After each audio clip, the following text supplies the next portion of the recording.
안녕하세요. 신문을 읽어주는 남자 지미진입니다. 오늘은 2023년 4월 12일 매일경제신문 오피니언면에 있는 글로벌 포커스 칼럼에 있는 내용을 읽어드리겠습니다. 자, 바로 시작하겠습니다. 제목은 이민 정책 더는 못 미룬다입니다. 팩트로는 비교적 덜 엄격한 PC 잣대 한국 이민자 차별 논란 없이도 출신국 따라 선별 수용 가능 가장 유력한 후보는 베트남 국가 간 노동자 파견 협정부터입니다. 통계청에 따르면 2022년 한국의 합계 출산율은 0.78명을 기록해 또다시 세계 최저 수준을 경신했다. 지난 15년 동안 200조 원이 투입된 저출산 대책은 아무 결과가 없다. 고령화는 불가피하게 경제 침체를 초래하는데 이를 예방하는 방법은 이민 격려 정책이다. 물론 단일민족 국가에서 살아온 한국인 대다수는 이민이란 말조차 듣기 싫다. 그러나 한국인들도 고령화 및 노동력 부족으로 늙은 부모를 돌볼 간병인이 사라지고 평생 익숙해져온 각종 서비스가 사라지게 된다면 뒤늦게 자신의 의견을 바꿀 것이다. 그래서 이민이 불가피한 조치라면 가능한 한 빨리 시작하는 것이 좋다. 오늘날 선진국 대다수는 이민을 격려하지만 일반 대중은 환영하지 않는다. 이민에 대한 대중의 우려는 어느 정도 근거가 있다. 문화와 가치관이 매우 다른 외국인들이 이민을 오는 것은 범죄, 정치적 극단주의를 야기하기 때문이다. 하지만 한국 사회는 자신의 특징 때문에 다른 선진국에서 거의 불가능한 조치를 취함으로써 이민의 부정적인 결과를 완화할 수 있다.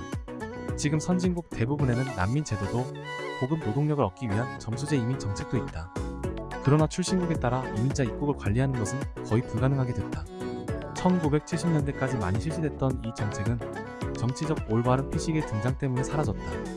하지만 한국은 아직 정치적 올바름이 강한 나라가 아니기 때문에 독일이나 호주에서 상상하지 못하는 정책을 실시할 수 있다. 한국 국가 입장에서 이민자들의 잠재력 및 가치는 출신국에 따라 큰 차이가 있는데 이민 2, 3세까지 한국 주류에 동화하기 쉬운 사람들이 오면 좋다. 물론 노동문화 수준이 높은 지역 출신도 환영이다. 예측 가능한 미래에 한국과 정치 대립이 생길 가능성이 별로 없는 나라 출신들이 바람직하다. 정치 마찰이 많은 나라 출신이면 첩보 활동을 하거나 폭동을 일으킬 가능성이 높다.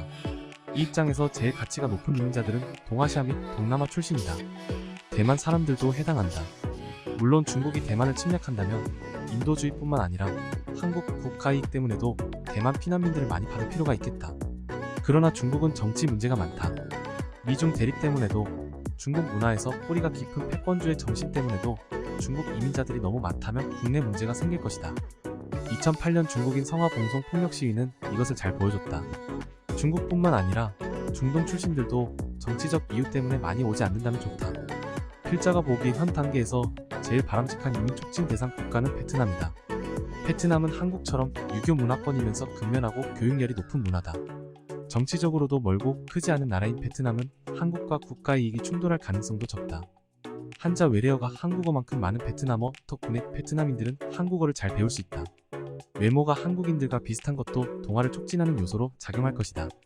베트남이 아닌 기타 동남아 국가 출신들 역시 여전히 좋은 후보자들로 볼 수 있다.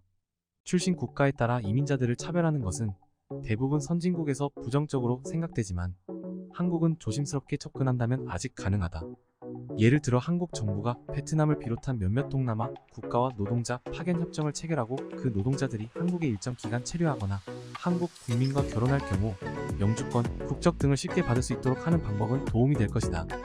국제사회에서 문제가 될 수 있는 이민자 차별이 아니지만 한국에 적합한 이민자들이 많이 오도록 하는 정책이다. 이상으로 안드레이 랑코프 국민대 교수님의 글입니다. 간만에 세계 지도를 펴서 베트남 국가를 찾아봐야겠어요. 그들의 문화와 역사를 공부해봐야 될 듯합니다. 오늘도 행복하세요. 내일 만나요. 제발.